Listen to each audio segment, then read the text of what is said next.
Hi, I'm Brandon. Today I'm going to be attaching this to this and covering it with this to make it look like this. The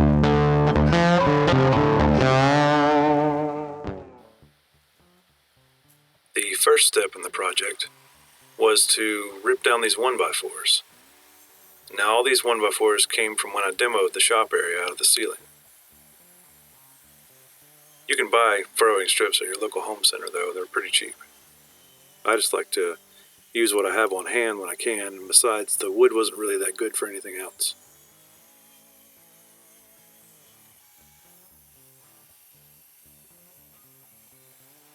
I'm just ripping these down on a job site table saw that I've had for about 15 years or so.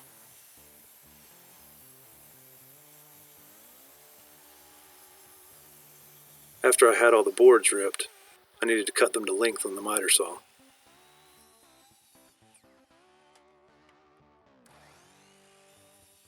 And once they were all cut, I did one final measurement to make sure they were what they needed to be, and then began marking out for my pre-drilling holes.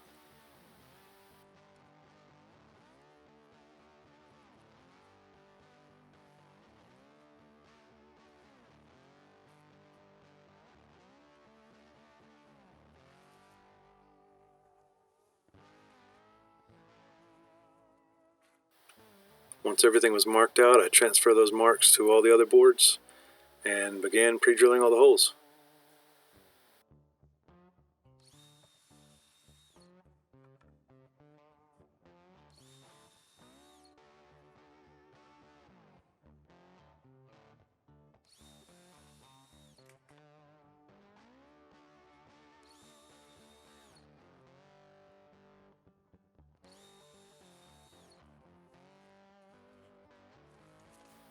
Once the holes were pre-drilled, I applied heavy-duty construction pieces to the back.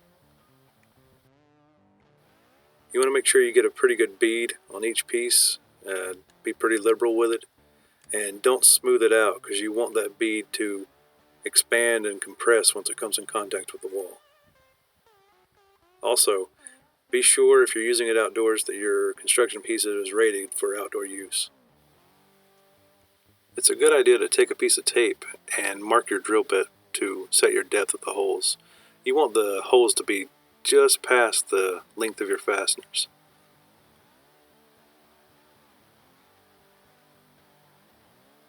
And then you just drill the hole.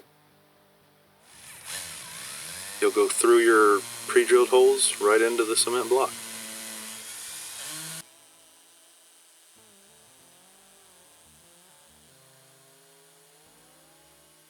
You'll likely need a hammer drill to be able to put these holes in. Let the drill do the work though, don't force it too much or you can break your bit.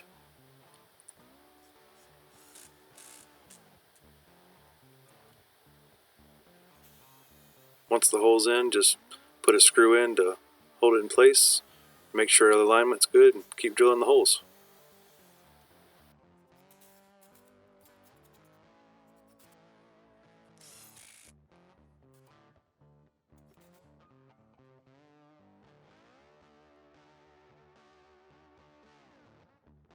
Typically a cinder block's hollow.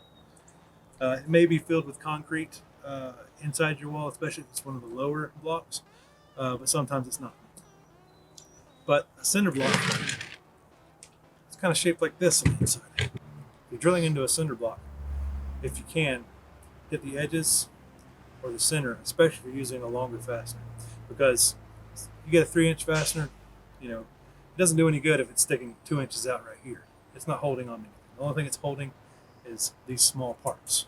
So if you're looking at the wall, you really want to get your fasteners on these edges or in the center of the block. What you want to stay away from though are these mortar joints. The mortar joints are generally weaker than the block's going to be, and you're relying on the craftsmanship of whoever built the wall, so you really don't know how good that's going to be. If you're using a short fastener, it's a light duty job, you can get it in here, that's fine. But if you need to hold a lot of weight, you definitely want to get it where those solid pieces are.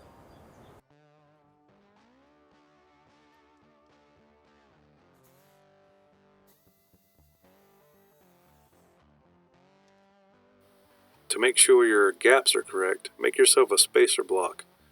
My furrowing strips were being installed at 16 inches on center, so I made this 16-inch spacer block.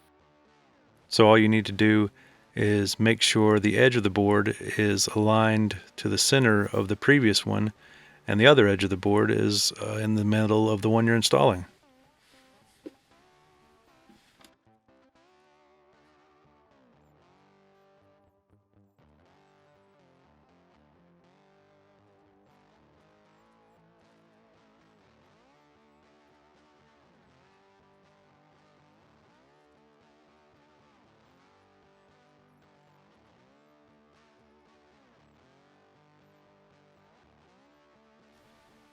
I didn't feel too good about my ladder placement right here, so I got my longer ladder, but I still didn't feel good because there was a lot of stuff in the way.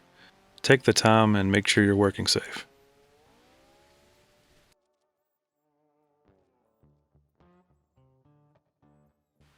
With all the furring strips installed, it's ready for the plywood. I held it up and marked out for the doorways and windows, and then cut it with a skill saw.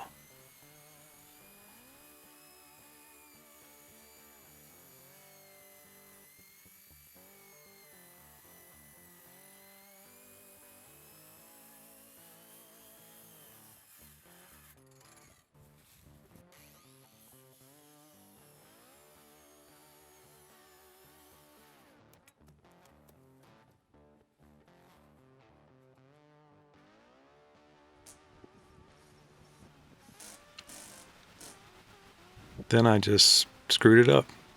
Well, I didn't screw it up, but I fastened it to the furring strips. Don't be stingy with the screws. Make sure you fasten it securely to the furring strips.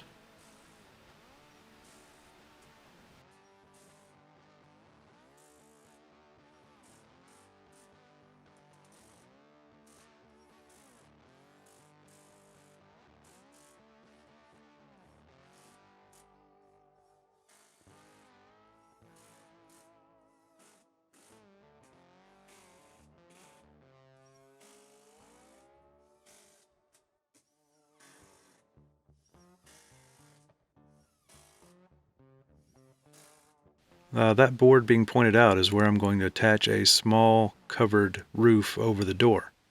It's attached using 10-inch galvanized bolts with a oversized washer and a lock nut on the other side. Before I could install plywood around this board, I had to install some flashing.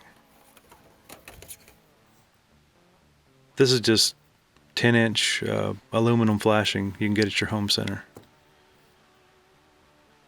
I mark it about 1 inch longer than that board and cut it with some tin snips. It cuts easily, but the edges are very sharp. I really should have been wearing some gloves.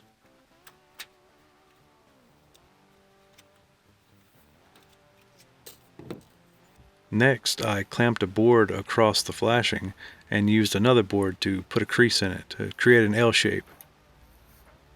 This is important because you want that behind the plywood and over the roof material, which will be installed later.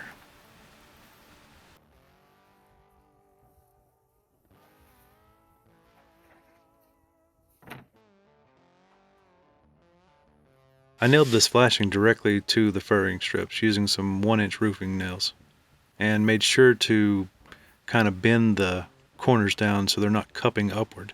You don't want that to hold water, you want the water to run off of it.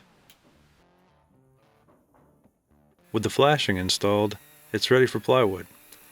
So I measured and marked my board and cut it out with a circular saw. Then I finished the cuts up with a jigsaw.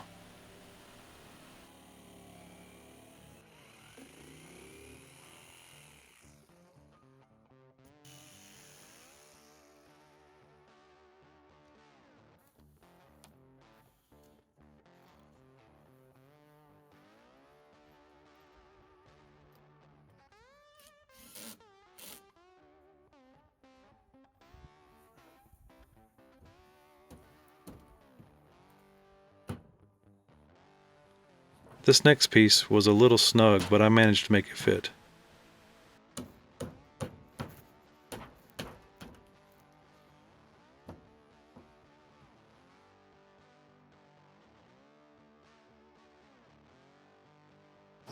all the plywood's installed. I think it came up pretty well.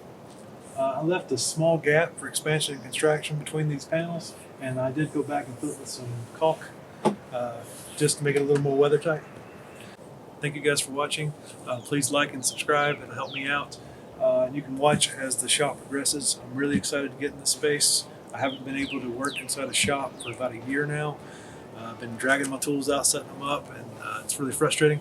So I'm really excited to get in this space. So next step on the outside is to come back and install the furring strips. Before that, I really want to get some doors put on. So that may be the actual next video, is the doors being assembled and put on. Really excited about that. Doors are great. Again, thank you guys so much for watching. I really appreciate it.